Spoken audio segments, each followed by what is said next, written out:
Mes turime du gyvenimus ir antras prasideda tada, kai suvoki, kad tu turi vieną gyvenimą.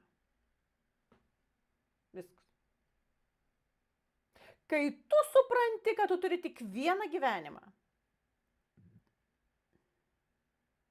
tada tu pradedi iš tikrųjų gyventi. Nemeluot sau, kad gyveni, nebėgt, bet gyvent. Tu pradedi ieškoti kokybės. Tu pradedi suprasti, kas yra negerai, kai tu supranti, kad tavo gyvenimas vienas. Kada dažnai žmonės tai supranta, kada juos kas padaro, kūnas nukerta. Kai gauna diagnozę. O tada prabudimas įvyksta. Toks prabudimas. Ką aš dariau visą savo gyvenimą, kam aš tai dariau. Staiga čia atsiranda tiek daug vingių.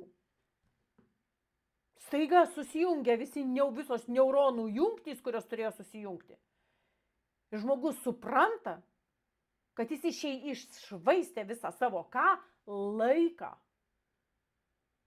Ką mes švaistome per savo gyvenimą arba eikvojame? Laiką. Mes visi gauname laiko. Jis gali eiti spiralę, jis gali eiti zigzagais, jis gali eiti bangelėmis, jis gali eiti linijomis, bet mes gauname šitame gyvenime tam tikrą laiko atkarpą. Laiko atkarpą. Mes negauname visos spiralės šitame gyvenime. Mes gauname atkarpą. Ir po šito savo pasidalinimo apie kiek mes turime gyvenimų, aš gavau tokią žinutę asmenę, bet Indrė sako, aš žinau, kad tu ne apie tai, bet vis dėlto tu supranti, kad mes ne vieną gyvenimą turim. Va čia ir problema. Čia yra labai dažna problema mūsų visų. Mes savo viduje turim amžinybę, nes mūsų siela yra amžina. Taip, žmonės bijo mirties, taip, dėl mirties baimės jie bele ką padarys, prisirys bet kokių tablečių, kad tik nenumirti. Bet savo viduj jie turi jausmą amžinybės. Vat giliai viduj yra pas mus ir šitą amžinybę. Ir kad laikas amžinybei neturi jokios galios. Mūsų sielai laikas neturi galios.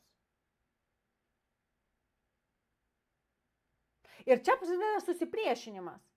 Sielai laikas neturi galios, o kūnas, jis yra ribotas. Jis turi atkarpą. Ir esmė, kad šita atkarpa, siela yra apribota kūne. Jinai negali veikti be kūno žemėje. Jo šitas gyvenimas atmatuotas kūne, o kūnui yra laikas. Vat ir viskas. Ar mes galime atsijungti nuo laiko, apie tai dabar nešnekam. Bet iš esmės, kūnui duota atkarpa, o siela yra kūne. Mes jaučiamės amžini ir mums nusišvilpt, kad gyvenimas vienas, nes mums jų yra daug ir jis begalinis, jis niekada nesibaigs. Taip yra viduj. Bet kūne,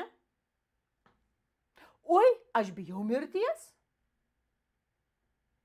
Nors mirtis neegzistuoja, nors siela yra amžina ir tu nemirsi, bet mirties baimė tave laiko ir veja gena per gyvenimą botagu, kad tu nesustotum, negyventum, o lėktum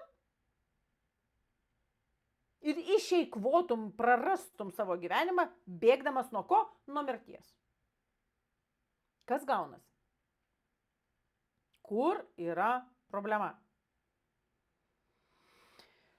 Suvokimo nebuvime.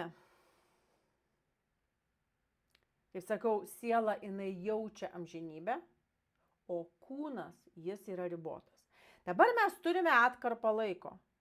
Ar ta atkarpa yra tabu, viskas, taškas, tik šitaip ir ne kitaip, tau davė 59, 67, 94 ir taip ir bus? Ar vis dėlto tu įtakoji savo laiką?